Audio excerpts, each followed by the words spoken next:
오늘 이 말씀은 하나님의 경이로움에 대한 그런 말씀입니다. 우리가 하나님에 대해서 이해하고 있는 것이 세상에 얼마나 되겠습니까? 우리가 진정으로 이 하나님에 대해서 아는 것이 얼마나 되고 또한 그분의 뜻을 어찌 함부로 알 수 있다고 할 수 있겠습니까? 지금 이 세상에 코로나가 온 것도 분명히 하나님의 뜻은 분명한데 우리는 아직까지 그 뜻을 생각하지 못하는 것입니다. 사실 이 패션 오브 크라이시스트라는 영화를 보면 이러한 장면이 나옵니다. 그 마귀인 이 세력이 예수님이 죽을 때는 하나도 그 사실을 몰랐지만 자신들이 승리했다고 생각했지만 막상 예수님이 이렇게 십자가에 달려서 부활을 한다는 것 알고 얼마나 통곡을 하는지 괴로워하는지에 대한 장면이 나온다는 것입니다. 이 세상에서 가장 지혜로운 그러한 그 존재로서 부각이 되는 이 사탄이 하나님의 지혜 앞에서는 결국 무너지고 만다는 그러한 이야기를 보여주고 있는 것입니다. 하나님께서는 이러한 분이십니다. 사실 이 인간의 머리로서는 그냥 죽으면 끝나는 것인데 그것이 오히려 승리가 되는 그러한 역사, 부활의 역사, 우리가 새 생명을 얻는 그러한 역사가 되는 것이 바로 하나님의 역사라는 겁니다. 이것이 얼마나 오묘하고 신비한지 우리는 알 수가 없을 정도입니다. 이 하나님의 그 오묘하심과 기쁨을 알 수도 없고 그 분의 뜻을 우리가 함부로 짐작하는 일도 가능하지 않다는 것입니다. 제가 몇 번 말씀드렸지만 우리가 왜 이단을 조심해야 됩니까? 그들을 경계해야 되는 이유가 무엇입니까? 그것은 그들이 진실에 대해서 늘 안다고, 이 세상의 목사들은 진실과 그 실상에 대해서 제대로 모른다고 말하지 않습니까? 그래서 이 성경은 사실 이러한 뜻을 가지고 있다, 이러저러해서 결국 결론은 이만희가 예수다, 이런 결론이 나버리고 맞는 것입니다. 하지만 그들은 정말 하나님에게 큰 죄를 짓고 있는 겁니다. 하나님에게 그런 식으로 진실을 호도하여 많은 사람에게 그렇게 이야기를 하는 것은 대단히 큰 죄입니다. 왜냐? 하나님을 안다고 함부로 말했기 때문에, 그리고 하나님에 대해서 잘못된 그 지식을 이야기했기 때문입니다. 특히 그들이 주장을 하는 것이 뭡니까? 이 이만희가 새로운 보혜사, 그렇게 이야기를 하고 있지 않습니까? 그러나 성경에서는 분명히 이야기하고 있습니다. 성령 모독죄는 용서받지 못할 죄라고 말입니다. 그들이 지금 어떠한 길을 가고 있는지 한번 잘 보시기 바랍니다. 그리고 그들의 말로가 어떻게 될 것인지도 한번 잘 보시기 바랍니다. 늘상 이 교회의 목회자들이 아무것도 모른다, 그러면서 깔보고 하는 그런 모습이 계속해서 이어졌지만은 이제 그럴 날도 얼마 남지 않았다는 것을 그들도 알 것입니다. 이제 이만희가 돌아갈 것이고, 그러면 그들은 교리를 또 바꿀 것입니다. 생각을 해보니까 그들의 말을 짜맞추기 위해서 이만희가 죽어도 자신의 그 신앙이 흔들리지 않는다는 것, 교리가 잘못되지 않는다는 것을 어떻게든 껴 맞추길 할 겁니다. 그들의 모습을 한번 보십시오.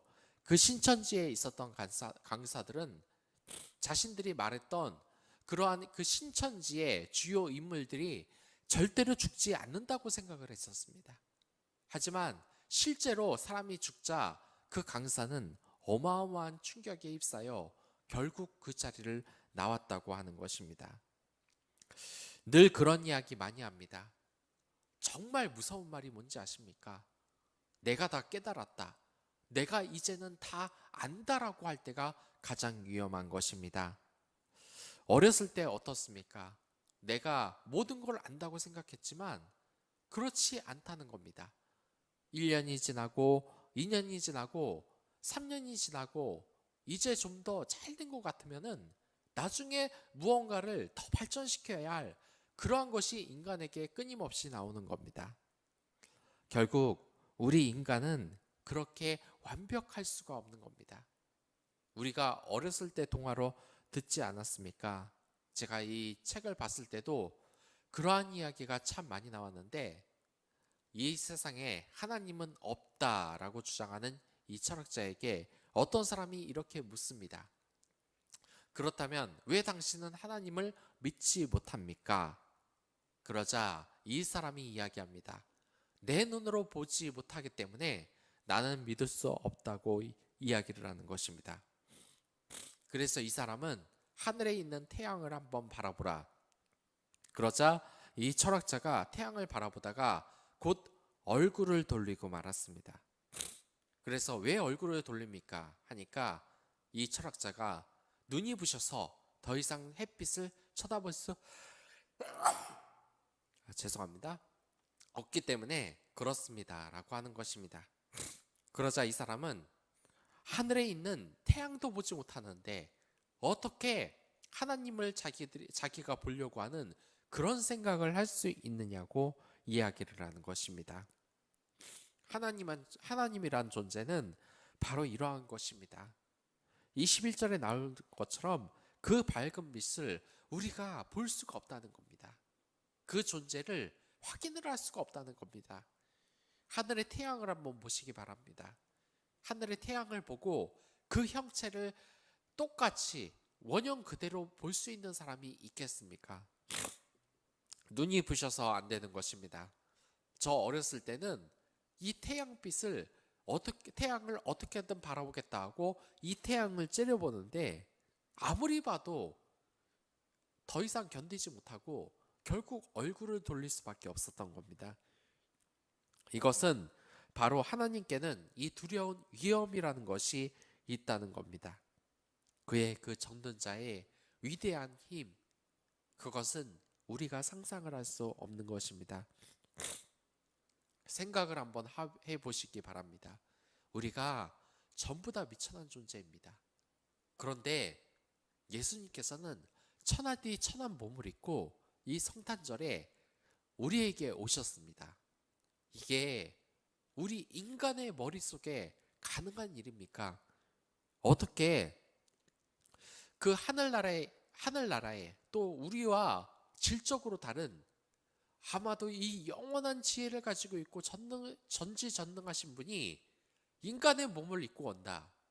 이걸 상상을 할 수가 있겠습니까? 한번 생각을 해보시기 바랍니다. 미천하고 미천한 것.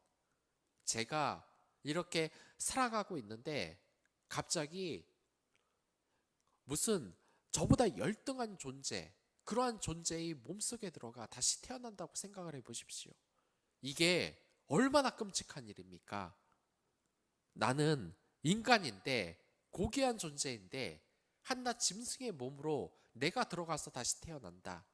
있을 수 없는 일 아니겠습니까? 예수님에게는 거의 그러한 일입니다. 위대하시고 전능하신 하나님께서 어떻게 천하디천한 이 인간의 몸을 입고 오셨습니까? 그것도 이 자리에서 대접을 받기 위해서 오신 것이 아니라 우리를 섬기기 위해서, 우리를 구원하기 위해서 오셨다는 겁니다. 그 모습도 말구 위에 아주 초라한 모습으로 태어났던 것입니다. 예수님께서 위대한 이유가 바로 이러한 것입니다. 이 세상의 위대한 왕을 한번 보십시오. 우리가 존경할 수 있는 모습은 반드시 있어야 되는 것입니다. 제가 어느 날 그러한 적이 있습니다. 정말 이 귀족적인 옷차림과 또한 그런 외모가 풍겨나오는 성도들을 가끔 보는데 이 성도들이 교회에서 가장 어려운 일을 하는 겁니다.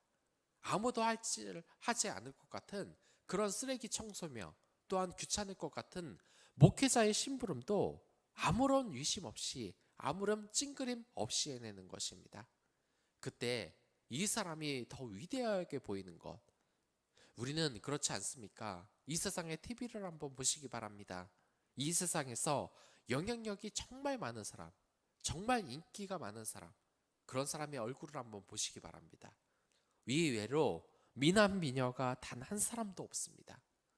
그런데 우리는 늘 어떻습니까?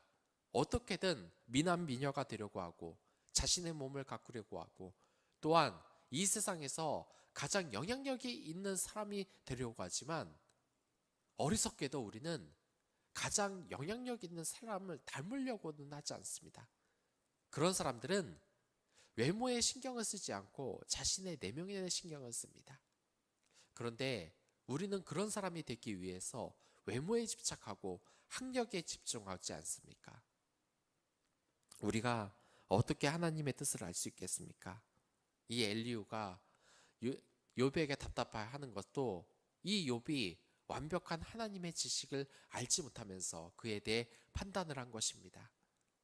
하나님 그분이 오류를 범할 수 있다는 것입니다. 하지만 그런 오류를 범할 수 있는 분이 과연 예수님을 탄생시킬 수 예수님의 그 사람의 몸을 입고 이 자리에 올 수 있었겠습니까? 옛날에 굉장히 무서운 영화를 한번 본 적이 있습니다.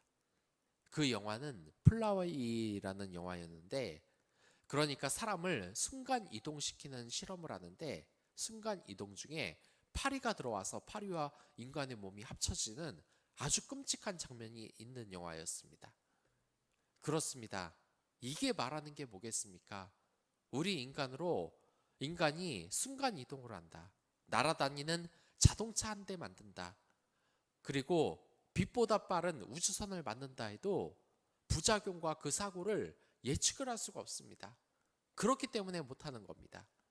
지금 날아다니는 자동차 만들 수 있음에도 조금만 잘못하면 대형 사고가 터지기 때문에 함부로 못하는 겁니다. 그런데 예수님께서는 인간의 몸을 입고 오셨습니다. 우리 인간이 이게 가능한 일입니까? 수많은 오류와 과학적인 사고를 점검하다가 결국 포기하고 말 것입니다.